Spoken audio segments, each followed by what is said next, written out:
नमस्कार दोस्तों, आइए जानते हैं आज राजस्थान के दिन भर की ताजा और बड़ी खबरें। आज राजस्थान से पहली खबर है कि स्कूल में रंगरेलियां मनाना पड़ा भारी। राजस्थान में नौकरी से हटाए गए शिक्षक शिक्षिका। राजस्थान के सरकारी स्कूल में एक शिक्षक और शिक्षिका को रंगरेलियां मनाना काफी भारी पड़ गया। मामले की जांच के बाद दोनों को नौकरी से बर्खास्त कर दिया गया है। दोनों की अश्लील हरकतें कैमरे में कैद हो गई थीं। राजस्थान में चित्तौड़गढ़ जिले के गंगरार थाना क्षेत्र में स्थित एक सरकारी स्कूल के शिक्षक और शिक्षिका को नौकरी से बर्खास्त कर दिया गया। दोनों को स्कूल में अश्लील हरकतें करते पाया गया था। शिक्षा विभाग ने मंगलवार को एक आदेश जारी कर दोनों को राजकीय सेवा से बर्खास्त कर दिया।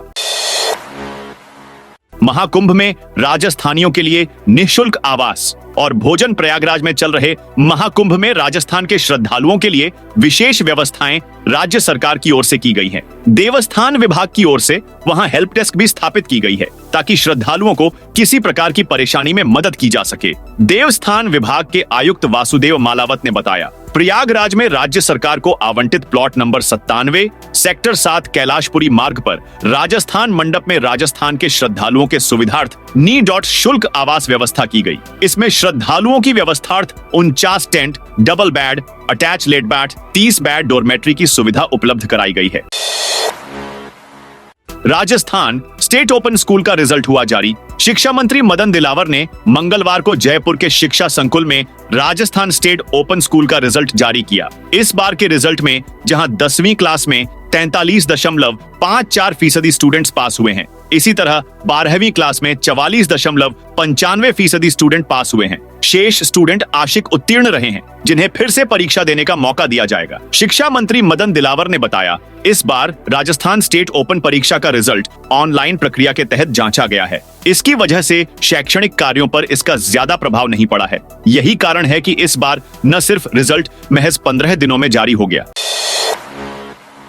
बजट से पहले सीएम भजनलाल ने किसानों से सुझाव मांगे। सीएम भजनलाल शर्मा ने वित्तीय वर्ष के बजट के लिए विभिन्न वर्गों से सुझाव मांगे हैं, जिसमें कर्मचारी संगठनों, युवाओं, महिलाओं और अन्य वर्गों से बातचीत की जाएगी ताकि बजट में उनकी समस्याओं का समाधान किया जा सके। इसके लिए शेखावाटी से भी 2 किसानों को बुलाया गया है। इसके साथ ही गहलोत सरकार में राजस्थान में कृषि बजट पेश किया गया, तब भी कान सिंह ने सुझाव दिए थे। राजस्थान में 129 पीटीआई टीचर बर्खास्त। राजस्थान कर्मचारी चयन बोर्ड ने सोमवार को बड़ी कार्रवाई करते हुए फर्जी डिग्री के जरिए नौकरी हासिल करने वाले 129 पीटीआई टीचर को बर्खास्त कर दिया। इनमें धौलपुर जिले के 12 पीटीआई शिक्षक भी शामिल हैं। ये टीचर लगभग 16 महीने से नौकरी कर रहे थे। यह फर्जीवाड़ा शारीरिक शिक्षा शिक्षक सीधी भर्ती 2022 में हुआ है। जैसलमेर में बर्ड फ्लू से 33 कुर्जा की मौत। जैसलमेर में शुक्रवार 17 जनवरी को बांकलसर गांव के खेत में हवा में उड़ते समय अचानक से नीचे गिरकर मरे 14 कुर्जा डेमोइसल क्रेन पक्षियों की मौत बर्ड फ्लू से हुई है। भोपाल स्थित निषाद लैब भेजी 2 कुर्जा पक्षी की रिपोर्ट आने से पक्षियों में बर्ड फ्लू की पुष्टि हुई है। इससे यह साफ हो गया है कि बांकलसर में 14 कुर्जा की मौत का कारण बर्ड फ्लू ही था। भोपाल के राष्ट्रीय उच्च सुरक्षा पशु रोग संस्थान निषाद की रिपोर्ट में डेमोइसल क्रेन के शवों में H5N1 एवियन फ्लू की पुष्टि की है। इसके साथ ही जैसलमेर में अब तक बर्ड फ्लू से 33 कुर्जा पक्षियों की मौत हो गई है। इसके अलावा एक कोयल और एक यूरेशियन वल्चर गिद्ध की मौत भी हुई थी, मगर वो मौत सामान्य होने के कारण प्रशासन ने राहत की सांस ली है। वहीं प्रशासन ने जिले में प्रवासी पक्षियों के डेरा डालने वाले तालाबों के पानी के उपयोग नहीं करने की अपील जारी की है। राजस्थान में घने कोहरे के बीच आज बारिश के आसार। 10 इलाकों में जारी हुआ येलो अलर्ट। पूरा उत्तर भारत समेत राजस्थान भी कड़कड़ाती सर्दी की मार झेल रहा है। आज भी यहाँ कोल्ड डे देखने को मिला। इसके चलते लोगों का जीना मुहाल हुआ जा रहा है। मौसम विभाग ने बताया कि आने वाले 2-3 दिन कहीं कहीं घना कोहरा रहने की संभावना है। वहीं पश्चिमी विक्षोभ के चलते राज्य में आज 21 जनवरी और 22 जनवरी को उत्तरी इलाकों में कहीं कहीं बारिश होने की संभावना बनी हुई है। आइए जानते हैं कि राज्य में मौसम की क्या स्थिति बनती दिख रही है। एक तरफ मौसम विज्ञान केंद्र जयपुर ने आज और कल कई इलाकों इलाकों में बारिश की संभावना जताई है, तो वहीं राज्य में मौसम शुष्क भी बना हुआ है। इसके साथ ही सर्वाधिक तापमान डूंगरपुर में 30.3 डिग्री और न्यूनतम तापमान फतेहपुर सीकर में 5.2 डिग्री दर्ज किया गया है। आइए जानते हैं कि किन इलाकों में बारिश के आसार बनते दिखाई दे रहे हैं। 2 जनवरी को जयपुर, भरतपुर और बीकानेर संभागों में कहीं कहीं वर्षा होने की संभावना है। इन इलाकों में बारिश के साथ ही घना कोहरा भी देखने को मिल सकता है। बाकी अगले दिनों में फिर मौसम शुष्क बना रहने का अनुमान है। अलवर, भरतपुर, दौसा, जयपुर, झुंझुनू, सीकर, चुरू, हनुमानगढ़, नागौर और श्रीगंगानगर शामिल हैं। अगले दिन यानी 23 जनवरी के लिए इन्हीं इलाकों में घना कोहरा पड़ने की उम्मीद जताई गई है। पूर्व मुख्यमंत्री के ओएसडी लोकेश शर्मा का गहलोत पर हमला। पूर्व मुख्यमंत्री अशोक गहलोत के ओएसडी रहे लोकेश शर्मा ने फोन टैपिंग मामले में एक बार फिर गहलोत पर जुबानी हमला बोला। लोकेश शर्मा ने कहा, फोन टैपिंग मामले में मैंने सरकारी गवाह बनकर एजेंसी को पूरी बात बता दी है। अब गहलोत को जवाब देना है और एजेंसी को मेरी बताई बात पर कार्रवाई करनी है। राजस्थान में 5वीं 8वीं बोर्ड परीक्षा के लिए ऑनलाइन आवेदन शुरू। राजस्थान के शिक्षा विभाग ने कक्षा 5वीं और 8वीं की बोर्ड परीक्षाओं के लिए आवेदन के संबंध में आदेश जारी किया है। इस आदेश के अनुसार इस साल इन दोनों कक्षाओं की परीक्षा देने वाले विद्यार्थियों का रजिस्ट्रेशन सोमवार से शुरू हो गया है। रजिस्ट्रार शिक्षा विभागीय परीक्षा की ओर से यह आदेश जारी किया गया है, जो ऑनलाइन किया जाएगा। इसके तहत अभ्यर्थियों को 5 फरवरी तक रजिस्ट्रेशन कराना होगा। इसके लिए शिक्षा विभाग ने कहा कि इसके फॉर्म ऑनलाइन मोड से 5 फरवरी तक भरे जा सकते हैं। इसके बाद आवेदन फॉर्म स्वीकार नहीं किए जाएंगे। इसके लिए मदरसा और संस्कृत स्कूलों समेत सभी सरकारी और निजी स्कूलों को शाला दर्पण पोर्टल के जरिए अपने यहाँ पढ़ने वाले सभी छात्रों का आवेदन करना होगा। साथ ही स्कूलों को यह भी सुनिश्चित करना होगा कि छात्रों के बारे में दी गई सभी जानकारी सही हो। अब राजस्थान में भी विश्वविद्यालय के कुलपति कहलाएंगे कुलगुरु मध्य प्रदेश के बाद। अब राजस्थान में भी विश्वविद्यालय के कुलपति कुलगुरु कहलाएंगे। भजन लाल सरकार की बजट घोषणा के अनुसार ये बदलाव किया जाएगा। आने वाले विधानसभा सत्र में राजस्थान यूनिवर्सिटीज अमेंडमेंट बिल 2024 में कुलपति पदनाम में ये बदलाव किया जाएगा। कुलगुरु की अधिकतम आयु सीमा भी घटाकर 65 साल की जा सकती है। देश में पुरातन काल में गुरुकुल परंपरा कायम रही थी। इसी का अनुसरण कर केंद्र सरकार ने पदनामों में बदलावों की मंशा जताई थी, जिसके बाद में मध्य प्रदेश सरकार ने फैलकर विश्वविद्यालयों में कुलपति का पदनाम बदलकर कुलगुरु किया था। इसके बाद अब दूसरे राज्यों में भी बदलाव किए जा रहे हैं। इस क्रम में राजस्थान के विश्वविद्यालयों में अब कुलपति का पदनाम बदला जाएगा। कुलपति को अब कुलगुरु नाम से संबोधित किया जाएगा।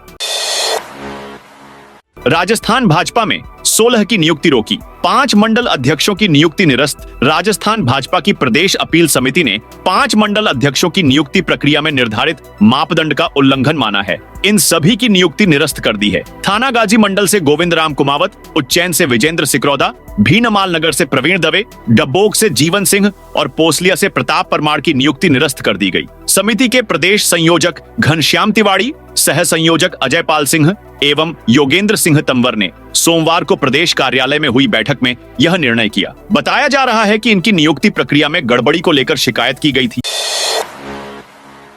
15 मिनट तक हवा में चक्कर काटता रहा राज्यपाल का प्लेन। राजस्थान के राज्यपाल हरिभाऊ बागड़े का विमान मंगलवार शाम 15 मिनट तक हवा में चक्कर काटता रहा। इसके बाद जयपुर एयरपोर्ट की एयर ट्रैफिक कंट्रोल यूनिट ने उनके चार्टर प्लेन को लैंडिंग की अनुमति दी। तब जाकर राज्यपाल का विमान जयपुर एयरपोर्ट पर सुरक्षित लैंड हो पाया। एयरपोर्ट से जुड़े सूत्रों ने बताया, मंगलवार को राज्यपाल हरिभाऊ बागड़े अपने स्टाफ के साथ हुबली, कर्नाटक से चार्टर प्लेन में जयपुर के लिए रवाना हुए थे। शाम करीब 4:45 पर प्लेन जयपुर पहुंच गया, लेकिन जयपुर एयरपोर्ट पर लैंडिंग नहीं हो पाई। इस कारण करीब 15 मिनट तक राज्यपाल के प्लेन ने जयपुर के आसमान में 3 चक्कर लगाए।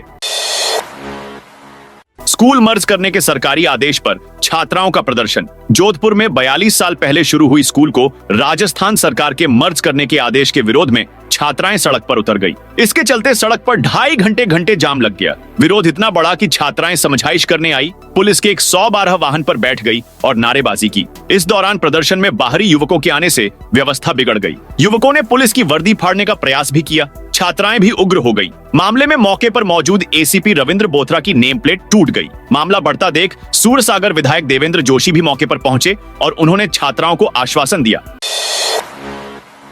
हरियाणा में पीएम सूर्य योजना में 50,000 और मिलेंगे। राजस्थान के जयपुर में केंद्रीय नवीन एवं नवीकरणीय मंत्रालय द्वारा आयोजित क्षेत्रीय कार्यशाला में हरियाणा के ऊर्जा मंत्री अनिल विज ने शिरकत की। इस दौरान उन्होंने कहा कि हमारी सरकार ने प्रधानमंत्री सूर्य घर योजना को आगे बढ़ाने के लिए 50,000 रुपए अतिरिक्त देने का फैसला किया है।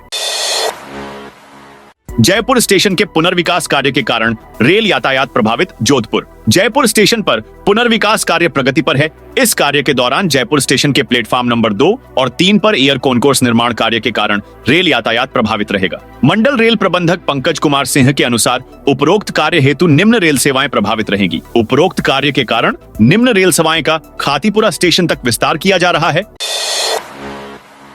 ट्रैफिक व्यवस्था सुधारने ऑटो में निकले एसआई सीकर में ट्रैफिक व्यवस्था दुरुस्त करने के लिए ट्रैफिक पुलिस एक्टिव है। चूरू से सीकर तबादला होने के बाद से ही नए एसआई द्वारा लगातार कार्रवाई की जा रही है। मंगलवार को एसपी के निर्देशन में एसआई सुभाष चंद ने 25 से अधिक ऑटो व मिनी बसों को सीज किया गया। इसके साथ दर्जनों वाहनों के चालान भी काटे गए। एसआई सुभाष चंद ने खुद ऑटो व बसों में बैठकर शहर का निरीक्षण किया और कार्रवाई की। शहर में ट्रैफिक व्यवस्था सुधारने को लेकर एसआई की शहर में खूब चर्चा भी हो रही है।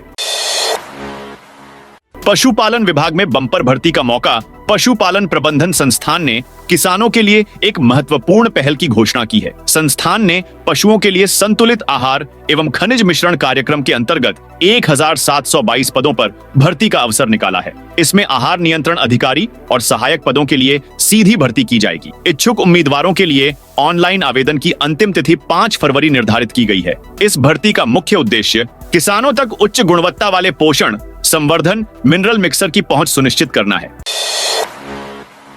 यूजर चार्ज के विरोध में दुकानदारों का प्रदर्शन। अजमेर नगर निगम की ओर से दुकानदारों से यूजर चार्ज की वसूली को लेकर व्यापारियों का प्रदर्शन जारी है। कल्याणीपुरा के व्यापारियों ने मंगलवार को बाजार को बंद कर विरोध प्रदर्शन किया। दुकानदारों ने ग्रामीण क्षेत्रों में यूजर चार्ज नहीं लेने की मांग की है। मांग पूरी नहीं होने पर आंदोलन की चेतावनी दी है। 250 रुपए की वसूली निगम के कर्मचारियों की ओर से की जा रही है। फुटकर व्यापारियों से भी यूजर चार्ज की वसूली हो रही है। इसका सभी आज विरोध कर रहे हैं। कल्याणीपुरा की महिलाओं ने विरोध जताते हुए कहा कि ग्रामीण क्षेत्र में छोटी मोटी ही उनकी दुकान है। उनके गांव में बड़ा रोजगार नहीं है। इन दुकानों से भी उन्हें इतना मुनाफा नहीं होता है, लेकिन नगर निगम की ओर से छोटे दुकानदारों से भी यूजर चार्ज की वसूली की जा रही है। इसके विरोध में आज प्रदर्शन किया गया है। राजस्थान में राशन कार्ड ई-केवाईसी में झुंझुनू। तीसरे नंबर पर रसद विभाग की ओर से खाद्य सुरक्षा योजना से जुड़े लोगों की करवाई जा रही ई-केवाईसी के मामले में झुंझुनू की प्रदेश में अच्छी स्थिति है। इस मामले में झुंझुनू जिला प्रदेश में तीसरे नंबर पर है। यहाँ अब तक 55% लोगों ने राशन कार्डों की ई-केवाईसी करवा ली है। वही पहले नंबर पर श्रीगंगानगर जिला है, जहाँ 56.67% परिवारों ने ई-केवाईसी करवा ली है। दूसरे नंबर पर नागौर है। यहाँ 56.1% लोगों की ई-केवाईसी हो चुकी है। इस मामले में सबसे निचले पायदान पर बांसवाड़ा है। यहाँ सिर्फ 20% परिवारों ने ही ई-केवाईसी करवाई है।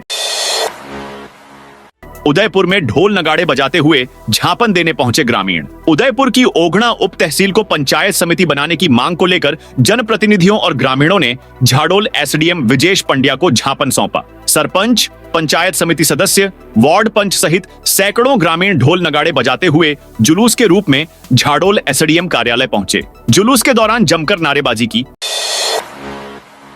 केंद्रीय ऊर्जा मंत्री बोले, ठीक नहीं है फ्री बिजली। केंद्रीय मंत्री प्रहलाद जोशी जयपुर में नवीन और नवीकरणीय ऊर्जा मंत्रालय की ओर से आयोजित बैठक में फ्री बिजली को लेकर बड़ी बात कही। जोशी ने कहा कि कुछ राज्य राजनीतिक कारणों से फ्री बिजली दे रहे हैं, इससे एक बड़ा आर्थिक बोझ बढ़ रहा है। उन्होंने कहा कि मैं किसी राज्य पर नहीं बोल रहा, लेकिन यह व्यवस्था लंबे समय के लिए ठीक नहीं है। हमें कोशिश करनी चाहिए कि फ्री बिजली की जगह हम उपभोक्ताओं को इस तरह सक्षम बनाएं कि वे न सिर्फ सस्ती बिजली का घर में उपयोग कर सकें, सरप्लस बिजली को ग्रिड में देकर देश की जरूरतों को भी पूरा कर सकें। तो दोस्तों, यह थी आज राजस्थान की बड़ी खबरें। आप इस वीडियो को कौन से जिले से देख रहे हैं, उस जिले का नाम जरूर बताइए।